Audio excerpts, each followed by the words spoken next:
Friends, welcome back to my channel law notes academy. I am Rashmi Vora.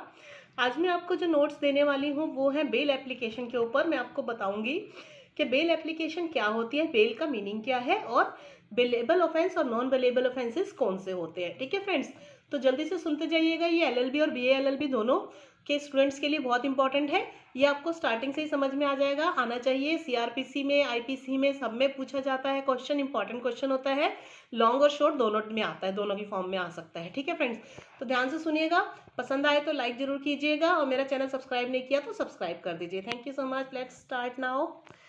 Bell का meaning क्या होता है friends? सबसे पहले चैप्टर 33 कंटेन करता है सेक्शन 436 टू 450 ऑफ सीआरपीसी। 1973 में बताया गया है। 436 से 450 में बेल के बारे में बताया गया है। ये डील करता है प्रोविजंस बेल और बेल बॉन्ड के प्रोविजन से रिलेट करता है। ठीक है, डील करता है। Term bail has not been defined, bail जो है डिफाइन नहीं की गई है कहीं पे भी कोड में, लेकिन it has been defined in the lex law lexicon में डिफाइन की गई है एज। क्या मीनिंग होता है इसका? Security for the appearance of the accused person. मतलब ये बेल जो होती है एक तरह की सिक्योरिटी होती है कि आप जो है एक्यूज पर्सन जो है, जिसको दोषी करार दिया गया है, जिसको अरेस्ट किया गया है, उसके लिए कि भाई आप कोर्ट में या पुलिस स्टेशन में अपीयर होंगे। सिक्योरिटी है एक तरह की। बेल जो है एक अमाउंट होता है, मनी होती है जो कि सिक्योरिटी के तौर पे जमा करवानी पड़ती है कि आप एक्यूज पर्सन अपीयर होंगे, मतलब आपको प्रस्तुत होना पड़ेगा। On giving which he is release, जो कि देने के बाद में आपको छोड़ दिया जाएगा, एक्यूज पर्सन को छोड़ दिया जाएगा और पेंडिंग ट्रायल और इन्वेस्टिगेशन होंगे। ये मीनिंग है इसका। Security for the appearance of accused person on giving which he is released pending trial और इन्वेस्टिगेशन। पेंडिंग है आपके ट्रायल और इन्वेस्टिगेशन, लेकिन आपको बेल पे छोड़ा जा रहा है। ठीक है। It contemplates to procure the release of a person from legal custody. ये कहता है कि आपको रिलीज तो कर रहे हैं हम लीगल कस्टडी से by undertaking that he shall appear at the time. लेकिन आप जो है, आप एक अंडरटेकिंग दे रहे हैं, आप लिख के दे रहे हैं कि आप देखिए, इसमें कहा गया है कि आपको छोड़ रहे हैं पर्सन को लीगल कस्टडी से, लेकिन आप अंडरटेकिंग दे रहे हैं कि आप अपीयर होंगे।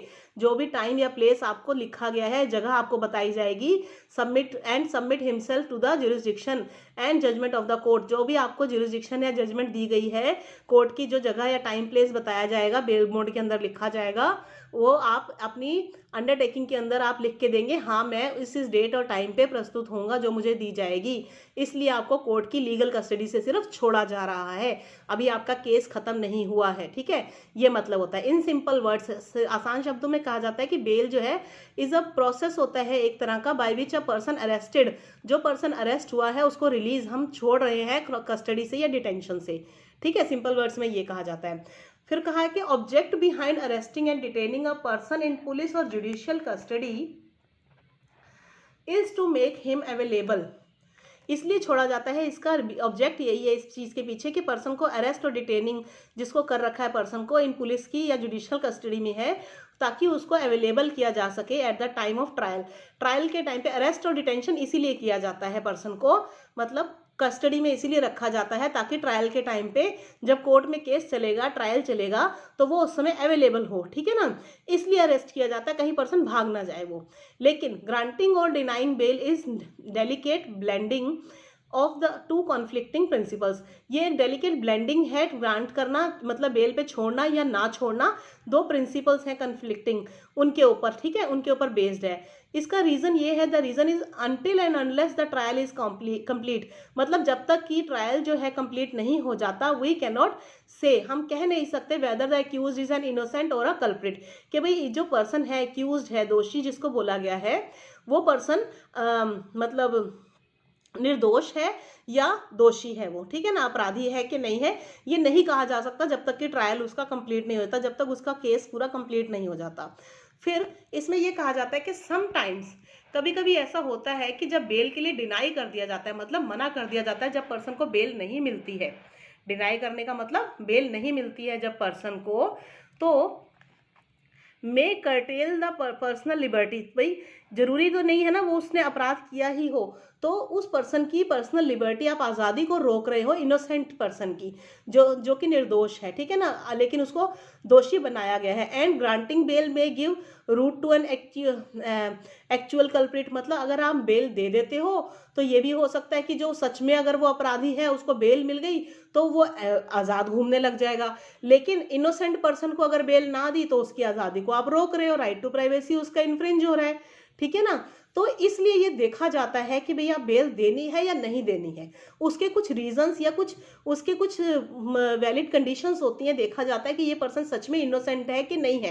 भाई कई बार ऐसा होता है कि एक पर्सन पे कई केसेस चल रहे हैं, वो रेगुलर ऑफेंडर है, ठीक है ना, कई बार वो ऑफेंस कर चुका है, तो उस पर्सन का पता होता है पुलिस को और जेल को, कोर्ट को, कि भाई इस पर्सन को ये कई बार जेल में आ चुका है, कई बार केस हो चुके हैं, तो इसको बेल देनी ठीक है या नहीं है, ठीक है ना। तो इन चीज़ों को बेसिस पे ध्यान रख के ही बेल दी जाती है या नहीं दी जाती है। It is universally accepted that a real culprit may escape from the, ये एक यूनिवर्सल एक्सेप्टेड है, ये बात मानी गई है कि जो रियल कल्प्रिट है मे एस्केप, वो बच सकता है, जो असली दोषी है वो बच सकता है, बच जाएगा ऐसे, ठीक है। तो वो बच ना जाए किस चीज़ से, क्रिमिनल लाइबिलिटी से, मतलब जो उसकी जो लाइबिलिटी बनती है क्रिमिनल, वो उससे बच ना जाए कहीं। और बट एन इनोसेंट, लेकिन जो निर्दोष व्यक्ति है उसको एक्यूज ना बना दिया जाए ऑफेंस का, ठीक है ना, निर्दोष व्यक्ति को के ऊपर दोष ना आ जाए और कहीं जो दोषी है, असली दोषी जो है वो कहीं छूट ना जाए, इसलिए मस्ट नॉट टेक पनिश्ड, भाई इसको पनिशमेंट ना मिल जाए कहीं। कीपिंग इन दिस माइंड, इसलिए इन बातों को ध्यान में रख के कोड के अंदर रेफरेंस बेल की दी जाती है, कैटेगराइज की जाती है कुछ सर्टेन ऑफेंसेस के अंदर इनटू 2 कैटेगरीज, इसीलिए ऑफेंसेस को 2 कैटेगरी में डिवाइड कर दिया गया है, जिनका के नाम है, 2 ऑफेंसेस हैं, बेलेबल ऑफेंस और नॉन बेलेबल ऑफेंस। तो इसके थ्रू ये देखा जाता है कि जिस पर्सन को आपने पकड़ा है उसने कौन सा ऑफेंस किया है, ऑफेंस बेलेबल ऑफेंस किया है उसने या नॉन बेलेबल ऑफेंस किया है, इन बेसिस पे देख के ही पर्सन को बेल मिलती है या नहीं मिलती है, ठीक है। तो आपको मैं पहले बताती हूँ बेलेबल ऑफेंस कौन से हैं और नॉन बेलेबल कौन से हैं। इनके बारे में ज़्यादा जानना हो तो मैंने एक वीडियो और अलग से बना रखा है बेलेबल और नॉन बेलेबल ऑफेंसेस के लिए, तो आप उस पर भी मेरे चैनल पे लॉ नोट्स अकेडमी में देख सकते हैं, ठीक है। अब मैं आपको बताती हूँ बेलेबल ऑफेंस क्या है, इसी में आपको अच्छे से समझ में आ जाएगा। देखिए बेलेबल ऑफेंसेस वो होते हैं, one in respect of which person arrest, जिसके अंदर पर्सन को अरेस्ट किया जाता है, is entitled to be released, मतलब on bail from the custody और डिटेंशन। बेलेबल ऑफेंस के अंदर पर्सन को बेल पे छोड़ दिया जाता है, ठीक है ना, इसलिए उसको एंटाइटल किया जाता है कि हाँ आपको बेल मिल जाएगी अगर आपका बेलेबल ऑफेंस है, ठीक है। ये डिफाइन किया गया है, बेलेबल ऑफेंस जो है सेक्शन 2A के अंदर सीआरपीसी में डिफाइन किए गए हैं। बेलेबल ऑफेंसेस वो ऑफेंस होते हैं which is shown as bailable in the first schedule, जो कि सीआरपीसी के फर्स्ट शेड्यूल में बेलेबल की लिस्ट में आते हैं, ठीक है ना, वो offences which is made bailable by any other law, और बेलेबल बाय यानी किसी और लॉ में भी बेलेबल लिखे गए हैं कि भाई ये बेलेबल ऑफेंस है for the time being in force, जो भी फोर्स में इस समय चल रहा है उसमें अगर लिखा है कि ये बेलेबल ऑफेंस है तो वो बेलेबल की कैटेगरी में आएगा। जनरली जो ऑफेंसेस पनिशेबल होते हैं 3 साल से कम की सजा के लिए वो बेलेबल होते हैं। और जो सेक्शन 436 है सीआरपीसी का वो कन्फर करता है ऑन, देखिए जो ऑफेंसेस पनिशेबल होते हैं 3 साल से कम की सजा के लिए, 3 साल तक के लिए वो बेलेबल होते हैं। और सेक्शन 436 में बताया गया है कि जो अक्यूज्ड का राइट है बेल लेने का in case of bailable offences, अगर उसने बेलेबल ऑफेंस किया है, ऐसा ऑफेंस जिसमें कि उसको बेल मिल सकती है, उसने ऐसा ऑफेंस किया है तो उसका राइट है बेल लेने का, उसका अधिकार बनता है, तो कोर्ट जो है उसको बेल ग्रांट कर देगी अगेंस्ट रीजनेबल सिक्योरिटी पे, मतलब आपको बेल के लिए कुछ सिक्योरिटी जमा करनी पड़ेगी, ठीक है, क्योंकि केस तो चल ही रहा है आपके ऊपर, अभी ट्रायल इन्वेस्टिगेशन सब पेंडिंग है, ठीक है ना।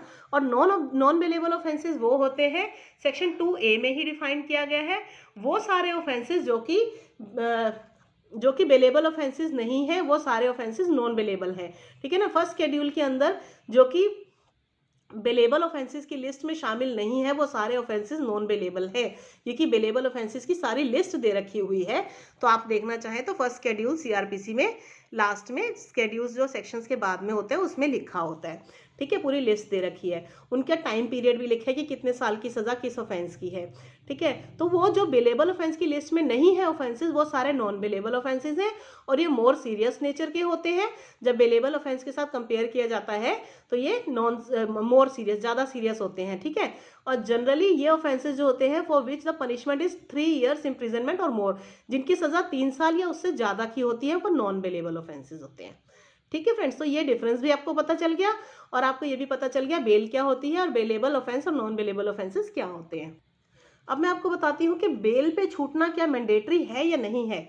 ये भी एक शॉर्ट क्वेश्चन में आ जाता है, कई बार पूछा जाता है कि भाई बेल पे छूटना, छोड़ना किसी पर्सन को जरूरी होता है कि नहीं। ये क्वेश्चन पूछा जाता है अरेस्टेड पर्सन के लिए कि that the person arrested is mandatory, it is mandatory in the following circumstances. Yes, bail पे छोड़ना इसलिए इन सर्कमस्टांसेस में जरूरी होता है।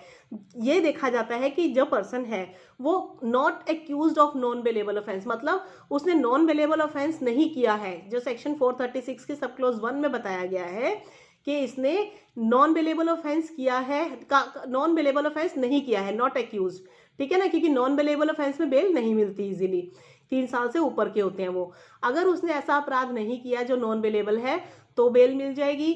अगर इन्वेस्टिगेशन कंप्लीट नहीं हुई, इनकम्प्लीट है विद इन प्रेस्क्राइब्ड पीरियड, जो कि टाइम इन्वेस्टिगेशन का टाइम को पुलिस को दिया जाता है, क्योंकि इन्वेस्टिगेशन पुलिस करती है हमेशा, ठीक है, और इंक्वायरी जो है वो कोर्ट करता है।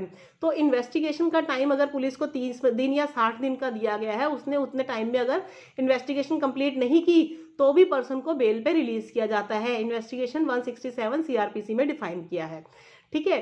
थर्ड ग्राउंड है no ground to believe to be non bailable, मतलब कोई ये मतलब ऐसा कोई ग्राउंड नहीं है जिससे ये लगे कि इसने नॉन बेलेबल ऑफेंस किया है, मतलब उसकी इन बातों से, सारे के सारे फैक्ट्स को देख के ये पता चलता है कि इसने नॉन बेलेबल ऑफेंस नहीं किया, ठीक है ना, तो उसको छोड़ दिया जाता है।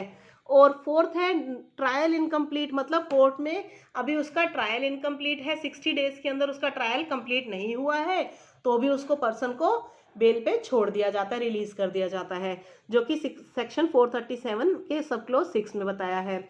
फिर लास्ट है no reasonable ground to believe, ये देखने के लिए ऐसा कोई रीजनेबल ग्राउंड नहीं होता विश्वास करने के लिए कि भी ये गिल्टी है आफ्टर ट्रायल बिफोर जजमेंट, मतलब कोर्ट को ये सारे फैक्ट्स देखने के बाद और ट्रायल के बाद में ये पता चलता है कि ये अपराधी नहीं है, इसने कोई ऑफेंस नहीं किया है, ठीक है। जजमेंट से पहले कोर्ट को पता चल जाता है, ये बात समझ में आ जाती है, तो सारे ग्राउंड्स को देखने के बाद में तो कोर्ट जो है इन बेसिस पे भी पर्सन को रिलीज कर देती है, ठीक है। ये सेक्शन 437 के सब क्लोज 7 में, सब सेक्शन 7 में सीआरपीसी में बताया गया है। तो ये जो पॉइंट्स हैं सारे के सारे, कब रिलीज किया जा सकता है, बहुत तब कब जरूरी है बेल पे रिलीज करना पर्सन को, ठीक है ना, ये सारे इसकी ग्राउंड्स हैं, इन ग्राउंड्स पे रिलीज कर दिया जाता है। तो आपको समझ में आ गया होगा आज का टॉपिक, बेल क्या होती है, बेल एप्लीकेशन क्या होती है, ठीक है।